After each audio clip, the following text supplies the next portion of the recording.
I now have the great honor and privilege to invite the June 2017 class valedictorian, Tim Knotnerus, to stage to address the class and the audience.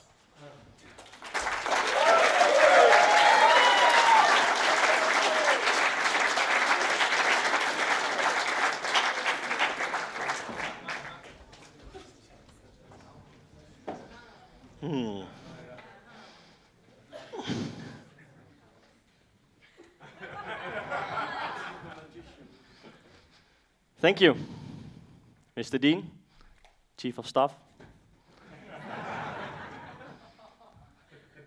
for the opportunity to speak here today. I'm sure you will regret. It's an honor to be the representative of this fantastic class at one of the finest business schools in the world, IMD. Although you wonder where that stands for, IMD. So let me tell you a story. Once upon a time, 7 gentlemen from 7 different nationalities were stuck at Zurich airport. They were sitting and waiting, and then the Swiss guy, let's call him Steph.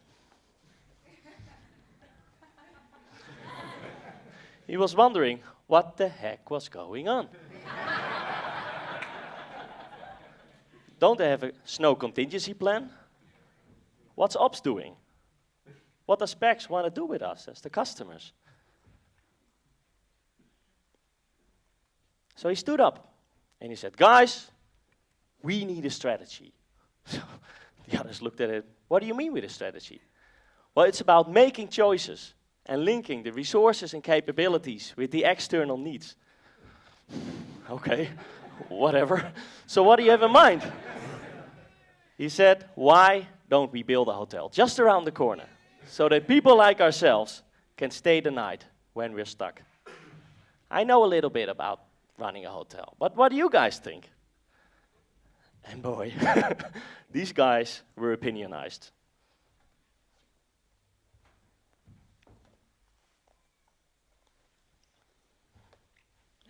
The Chinese, Finnish, Portuguese, and American,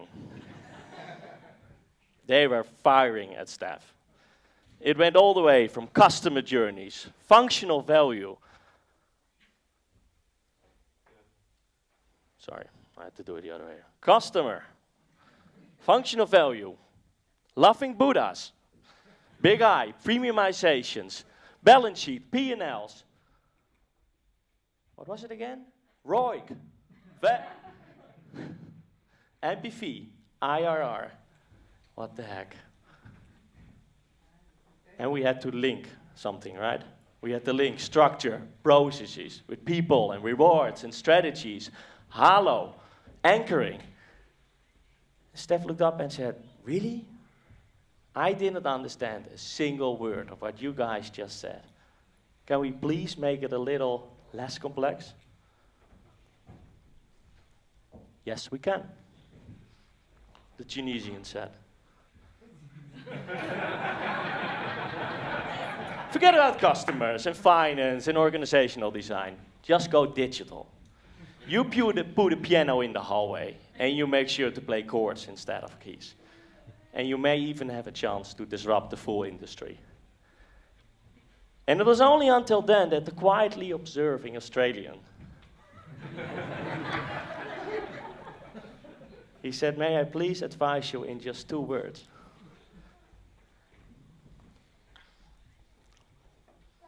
Stop it! Just stop it! This is a ridiculous idea. Who is going to build and run a hotel in Zurich? But if you really want to do it and you believe in it, then make sure to make it intimate. People should feel at home. Okay? Steph said, we're going to do it. And he called it Inside Michelle's Dorm. Don't ask me why. They regrouped in 5 years from now. they came together and Steph had to speak up. He said, guys, sure, I blew it. I should have listened to you, but instead I decided to do it the hard way. But the good thing is, I've got a new idea. Why don't we build a business school? And we're going to call it IMD Real World, Real Learning.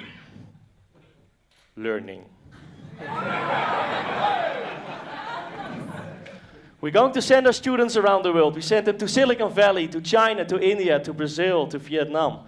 We're going to put them in a bunker, let them build tents, and let them visit shopping malls. So the others asked, so, really, Steph? Why do you think this is a good idea? And he said, because I'm passionate about it. We've heard the man say.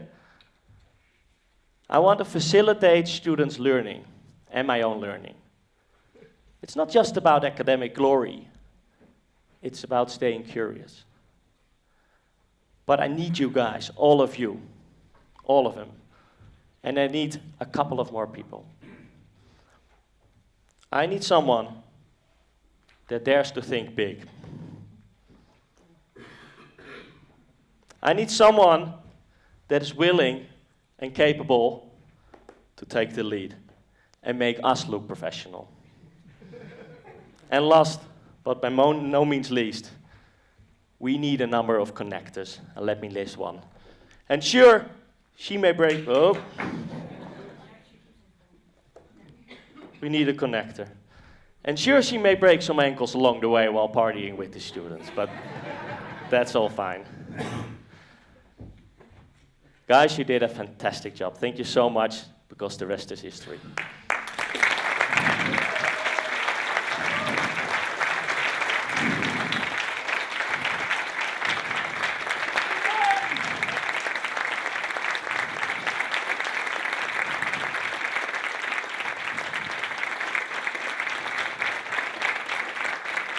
Let's move on.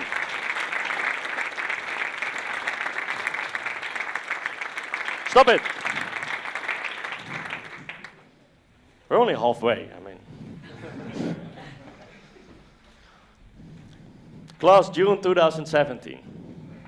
Here we are. We all made it. And actually, we loved the journey. We loved every single piece.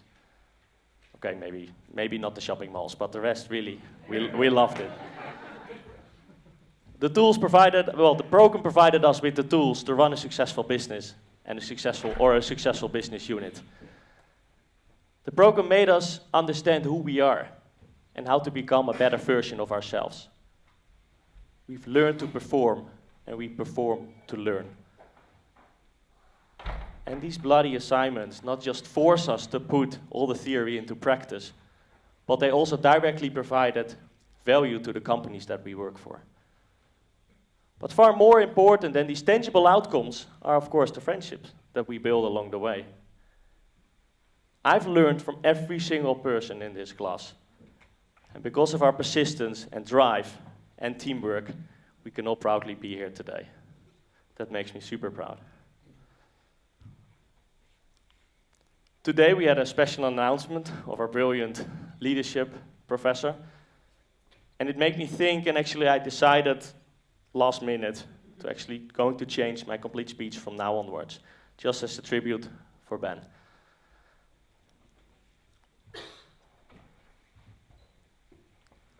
Because in our final leadership assignment, we had to speak about the themes of our identity. And now it may get a little emotional, and I know you are an emotional guy, Ben. But whenever you have an issue, I have a tissue.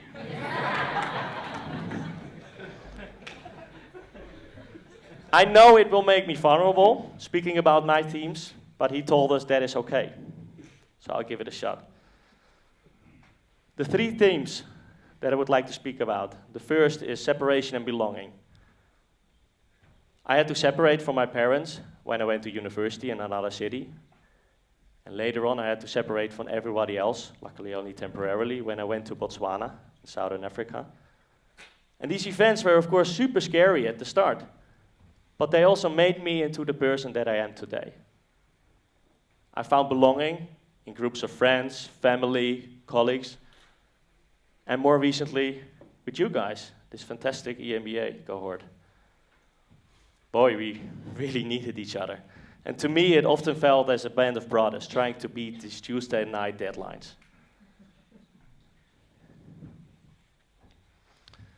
But that also makes the day a very special day, because we know that today we will have to separate again, even though we know that will only be temporarily.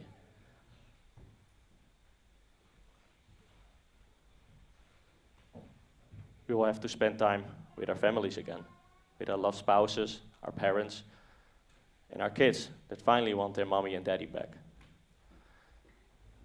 And thereafter, we come together and we make fun again. So the second theme that I want to talk about is about doing all the things at the same time. Because I'm striking an uneasy balance between the ambition that I have and that what those closest to me expect from me. This year I've been combining the EMBA program with a full-time job, running and merging my own business and parenting 2 kids under the age of 4. But before I could even start to feel sorry for myself, I discovered that this group of extraordinary people was struggling with the exact same challenges. I noticed Marion bringing in her 3-month-old daughter to the 3-week stint of the FPL. I noticed Andreu moving his family all the way to South America, and see Felix moving from China to the US, just to name a few. But meanwhile, they all kept delivering in this demanding program. We've all made sacrifices, especially our beloved ones, who are indeed the true heroes of today. The third theme I want to talk about is receiving recognition for the things that we do. I believe that so far I've been focusing on the outer journey primarily, not so much the inner journey.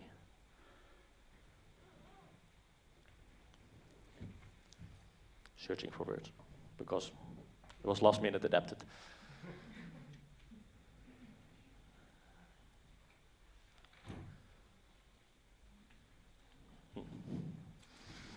I'm going to skip that for a minute.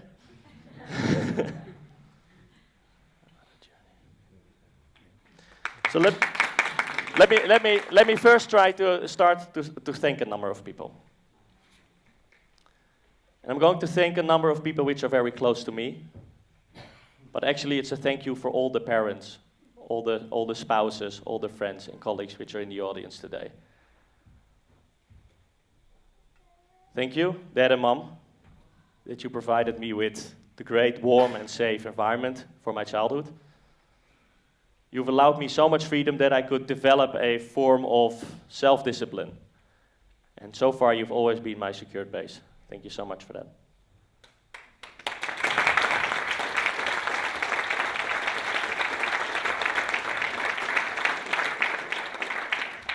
Eric is my boss, my mentor, and my personal out-of-comfort-zone pusher. You've really made this EMBA journey possible.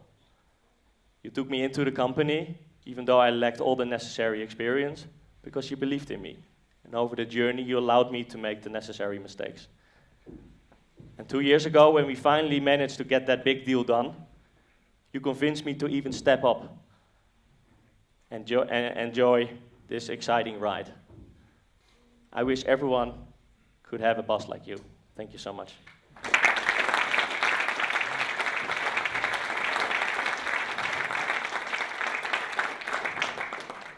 Then, of course, Monique, my lovely wife. Thanks so much for your love, your care, and your support. The many nights and weekends that I was at home, physically, but certainly not mentally. Let alone the many weeks of traveling that come with the job and with the program. There are really no words to describe how much I love you. Thank you so much for your support.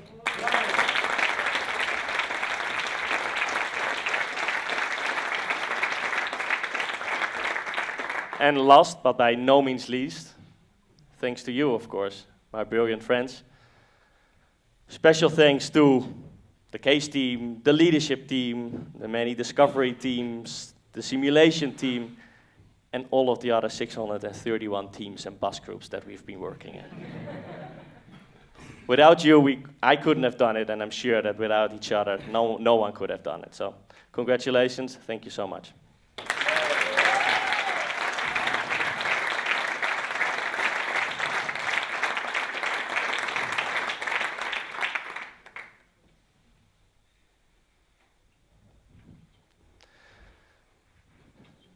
I want to get back to the theme, because I think I kind of remembered what I wanted to say. It's about receiving the recognition for the things that we do. I've always had the secret wish that people saw me as a high potential that established great things. Perhaps especially in a class like this, where everyone is very successful in the things that he or she is doing, maybe that need was even higher.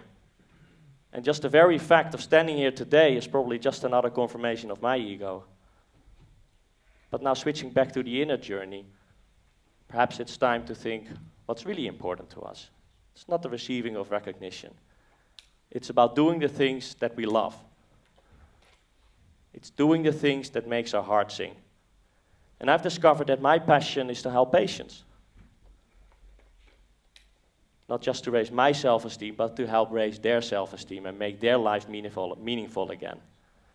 That's also why I wanted to be a doctor, but I couldn't stand blood. So I had to find something else, and these days I'm developing medicine, and I married a doctor.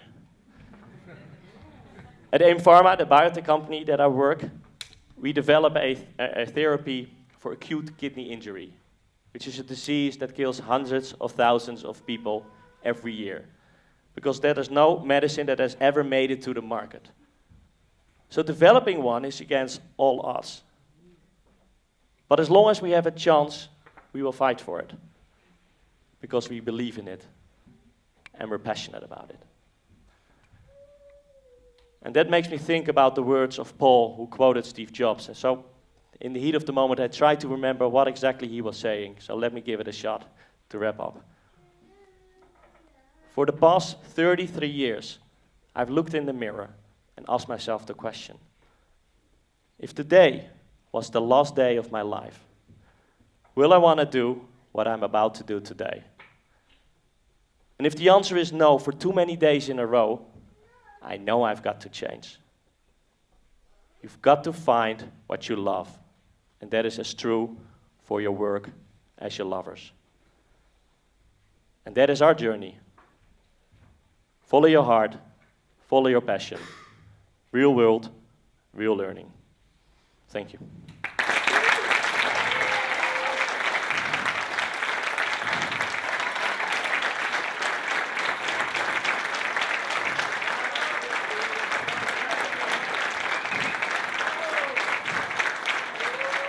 Thank you.